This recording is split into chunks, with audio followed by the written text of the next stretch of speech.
Jumpa lagi dengan channel kesayangan kita, FT Channel Medan. Jadi di video ini kita mau bahas satu paket ya, paket inverter baru masuk ya, impor. Ini inverter asalnya dari Hong Kong, bukan dari Cina, dikirim via DHL. Ini dia, asalnya dari Hong Kong. Oke, ini dia paketnya. Langsung saja kita akan buka paket ini.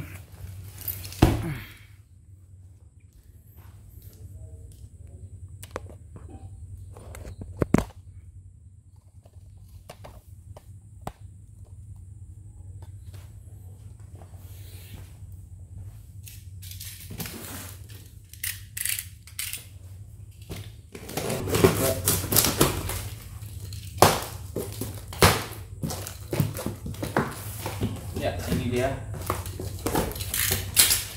Ada user manual.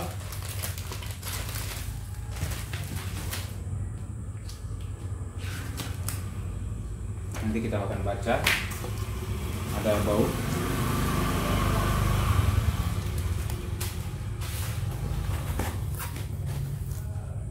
Wow.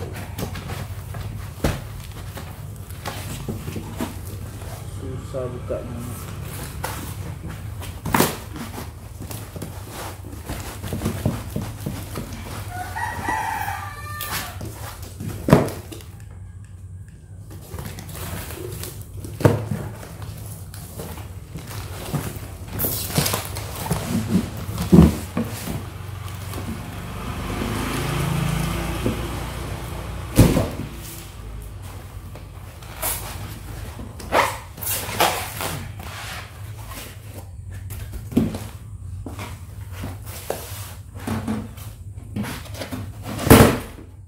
Oke, ini dia unitnya. Jadi ini inverter OEM ya, kita pesan langsung ke pabriknya. Jadi OEM itu adalah mereknya tidak ditulis, dan yang menulis merek adalah yang mengimpor, itu OEM. Cuma nggak sembarangan juga, harus ada badan hukum untuk menulis merek itu, karena harus didaftarkan juga di Bea Cukai dan sesuai dengan regulasi yang berlaku.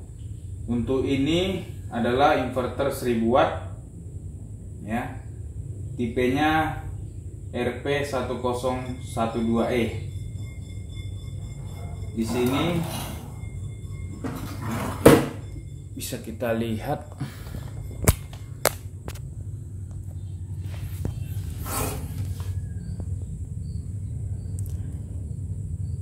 sudah ada charger di dalamnya 35 ampere.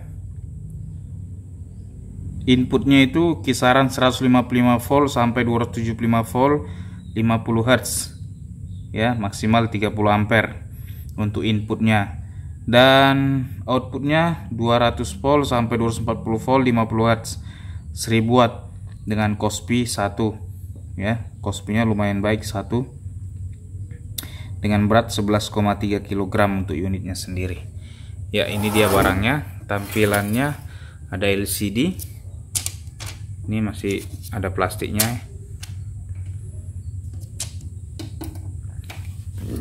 Kemudian terminal aki, dan ini adalah konektor untuk input dari sumber PLN dan output ke beban, seperti itu.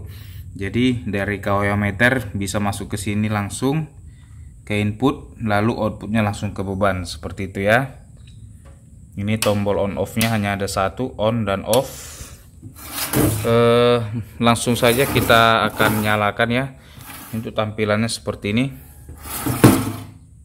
Nanti setelah kita nyalakan, kita akan buka untuk melihat isi daripada inverter ini. Di sini ada ditulis power system. Oke, kita akan ambil aki dulu. Buat di sini.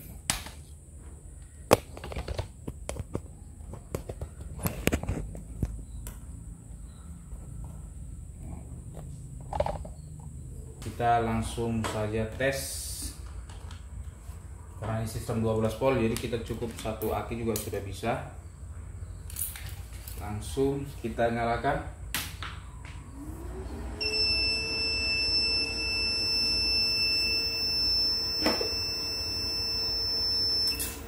Oke, sudah menyala. Kita bisa lihat ini tampilannya. Kita coba ulangi lagi, kita matikan.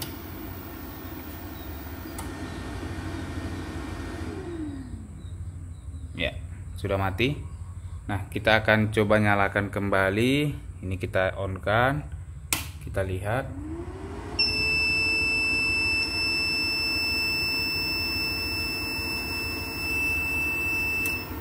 Ya, itu dia. Loadingnya sedikit lama. Kita bisa lihat dulu apa-apa saja fungsinya dari ini semua. Di sini ada tegangan baterai, dan di sini outputnya untuk pemakaian arus terbaca berapa VA ya. Kemudian ini baterai, ini simbol konverter AC ke DC yaitu inverter sendiri, dan ini simbol beban AC lampu ya. Dan ini ada range untuk bebannya mulai dari 25% hingga 100%. Seperti itu. Nah, di sini kita bisa lihat apa-apa saja menunya. Tidak bisa. Kalau ini, oh ini bisa. Ini untuk input dari PLN bisa dibaca berapa volt nanti. Ya, ini untuk outputnya 229 volt yang keluar dari inverter ini. Kemudian, nah ini apa ini? hijau 127. Kemudian ini temperatur suhu internal 28,3 derajat Celcius outputnya. Kemudian kipasnya sudah mati ya, berarti ini kipas otomatis. Ya, itu aja. Nah, untuk ini back. Nah, mungkin ini untuk pengaturan bisa ditekan tahan. Nah, itu. Ini outputnya apakah bisa diatur? Coba kita lihat. Iya, outputnya bisa diatur ternyata untuk keluarannya. Nah, seperti itu. Bisa 210 200. Ya, 200 volt paling rendah, dan paling tingginya itu 240 volt. Ya, kita set aja di 220 volt. Kita ulangi lagi.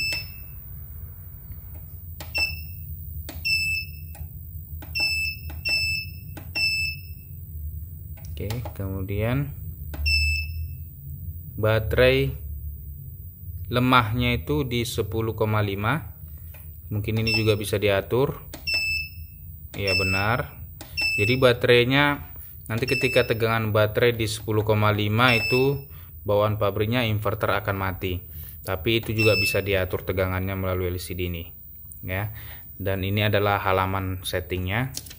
Halaman 98 untuk baterai. Kemudian halaman 97 ini ada DCD. Saya kurang tahu, nanti kita lihat. Ini 96, halaman 95, 94, 93 dan lain-lainnya. Nah, untuk itu kita bisa lihat buku manualnya saja untuk masing-masing pengaturan halaman. Kita akan lihat dulu pengaturan halaman per halaman tadi. Nah, ini di sini ada mulai dari program 00 sampai dengan ada banyak program di sini. Nanti kita lihat di sini sampai 99. Jadi kita atur di sini semua. Jadi misalnya ini backlight control itu ada di halaman 20 untuk kode programnya.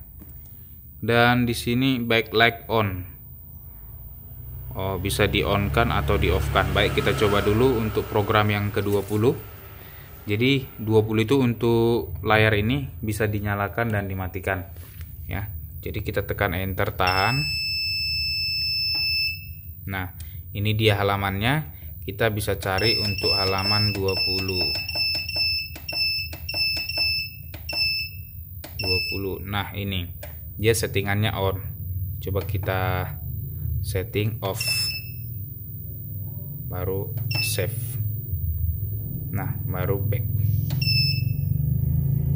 Lalu kita coba di sini, kita bisa lihat lagi untuk halaman 5. Kode program 5 itu adalah untuk baterai, ya. B1 untuk gel USA, B2 untuk AGM M1, B3 AGM M2, B4 silit acid. Yang umum kita pakai di Indonesia silit acid, ya. Jadi kita bisa setting di nih, silit acid B4, kode program nomor 5. Kita setting di B4 untuk penggunaan baterai di Indonesia. Atau bisa pakai yang AGM M2 kalau yang pakai baterai tower, ya.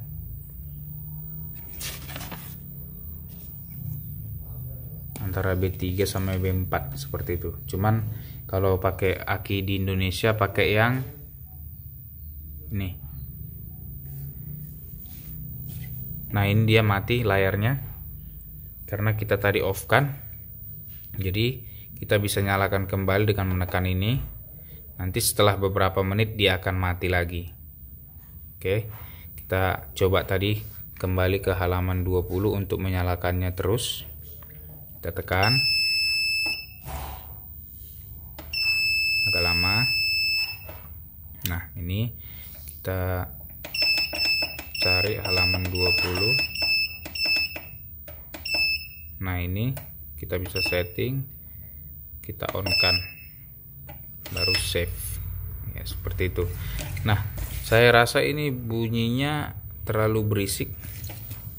Kita coba cari untuk bunyi.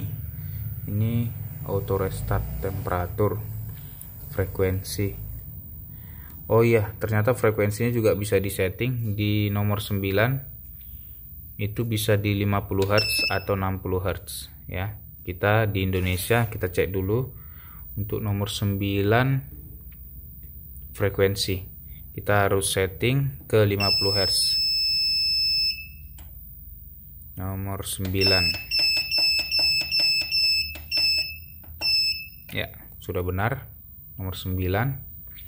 Kemudian ini maksimum charging arusnya bisa disetting di nomor 11. Jadi nomor 11.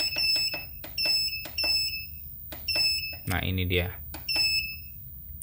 35 ampere. Jadi maksimum 35 ampere memang sesuai dengan yang tulis ini. Kalau kita mau menggunakan lebih rendah, kita bisa turunkan. Jadi perhitungan charger itu adalah 1:10 untuk standarnya. Misalnya akinya 100 ampere bisa menggunakan charger 10 ampere, ya. Jadi kalau 35 ampere ini bisa untuk ngecas aki sampai 300 ampere seperti itu. Kemudian ini low battery inverter transfer to utility. Jadi itu bisa diatur di halaman 12. Ya. Halaman 12. Nah, ini fungsinya ketika penggunaan solar cell. Artinya kalau kita setting misalnya baterainya di sini 11,5. Jadi ketika tegangan baterai terbaca di 11,5, maka inverter akan otomatis transfer ke utility. Utility maksudnya di sini adalah PLN. Seperti itu, ya. Kemudian di sini high battery recovery, artinya penggunaan baterai kembali diatur di 13,5. Jadi ketika tegangannya sudah naik ke 13,5, maka otomatis pindah ke inverter kembali, seperti itu, ya. Jadi ini untuk alarm kontrol. yang bunyi beep tadi bisa di on kan dan di off kan ya. Kita off kan saja karena berisik.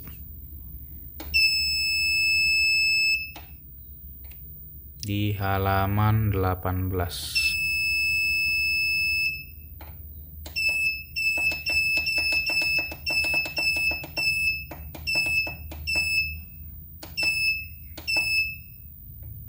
Nih kita bisa setting off. Oke, ini dia sudah tidak bersuara lagi. Escape. Nah, tidak ada suara lagi beep ya. Coba kita matikan. Seperti itu ya, agak lama ya untuk on off nya. Nah, kemudian kita nyalakan lagi, kipasnya nyala dan tidak ada suara buzzer lagi seperti tadi ya. Kalau kita on kan nomor 18 kita buat on, ini kita tekan tahan, kemudian kita pilih halaman nomor 18. Nah, ini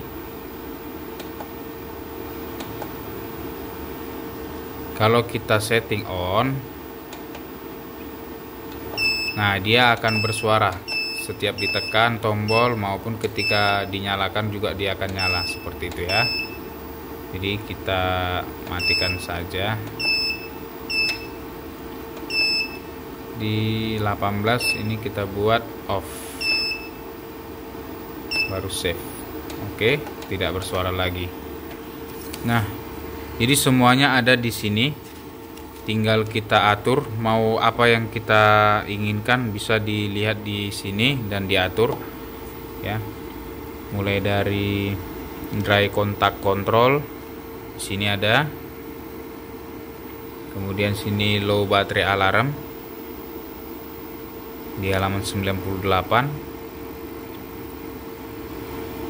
Kemudian output voltage setting ya, ini dia bisa disetting.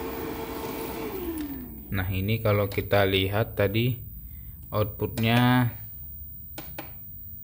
tegangannya itu sudah 219 ya, kita setting tadi 220.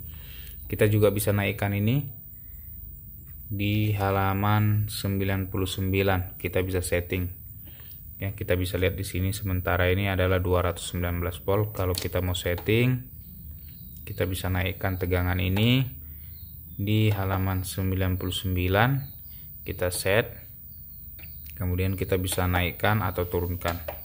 Coba kita setting 240 volt outputnya, lalu kita save, lalu back.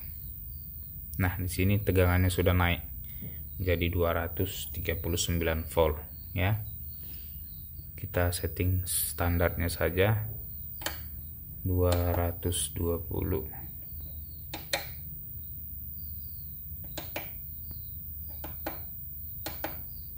Save. Oke, jadi ini semua pengaturannya ada di buku petunjuk. Sangat gampang, banyak programnya. Jadi buku ini sangat perlu. Oke, nah ini untuk error. Nanti ketika ada masalah di inverternya akan muncul di sini kode fault, lampu fault menyala dan muncul kodenya. Itu bisa dilihat di sini ya. Kode kedua itu untuk heatsink, artinya temperatur panas di dalam, muncul kodenya 2. Kemudian baterai voltage is too high, artinya tegangan baterai terlalu tinggi, itu muncul kode 3. Kemudian terlalu rendah juga muncul kodenya 4. Kemudian misalnya outputnya short, maka otomatis inverter ini akan protect dan muncul di sini bahwa output short, kodenya 5 seperti itu. Overload juga muncul dan inverter gagal untuk start ada 99 ya. Dan ini untuk halaman-halamannya, peringatan ya. Jadi semuanya ada di sini. Nah, lengkap lengkap. Ini inverter mahal, banyak fitur, sudah menggunakan microcontroller sehingga banyak pengaturannya bisa digunakan untuk solar cell. Tinggal tambah SCC, pengaturannya sudah ada di sini ya. Kita akan buka dalamnya seperti apa. Seperti biasa ya, kita akan buka untuk melihat kualitas yang ada di dalam inverter ini.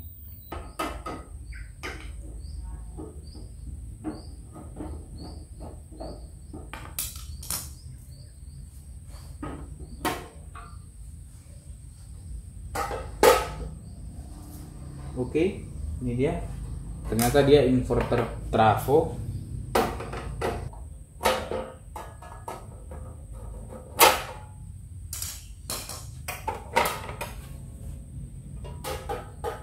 Ya, ini dia unit di dalamnya.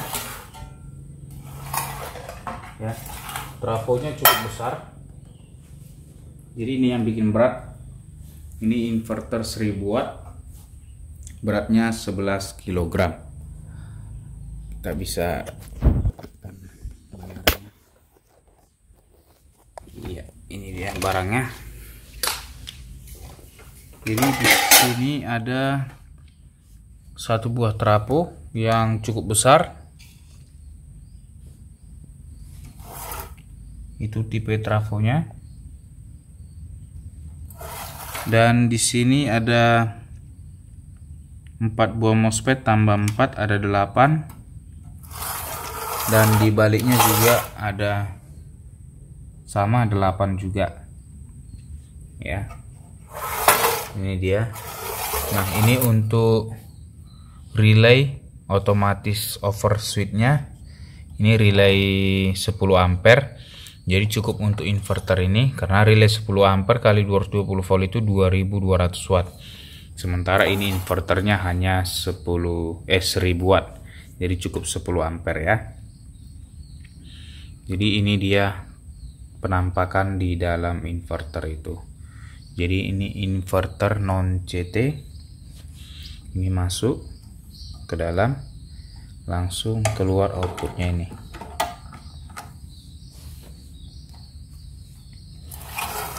Seperti ini dia di dalamnya. Nah, ini LCD-nya. Ini mainboard untuk programnya.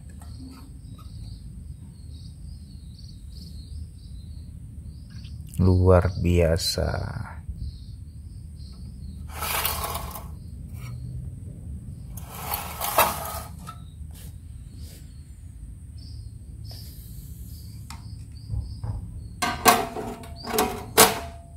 Oke, ini dia kualitas barangnya nomor 1. Ini barang dari Hong Kong, bukan impor. Ini screennya ya. Ini kipasnya terpasang. Kipasnya juga cukup besar dan sudah otomatis kipasnya.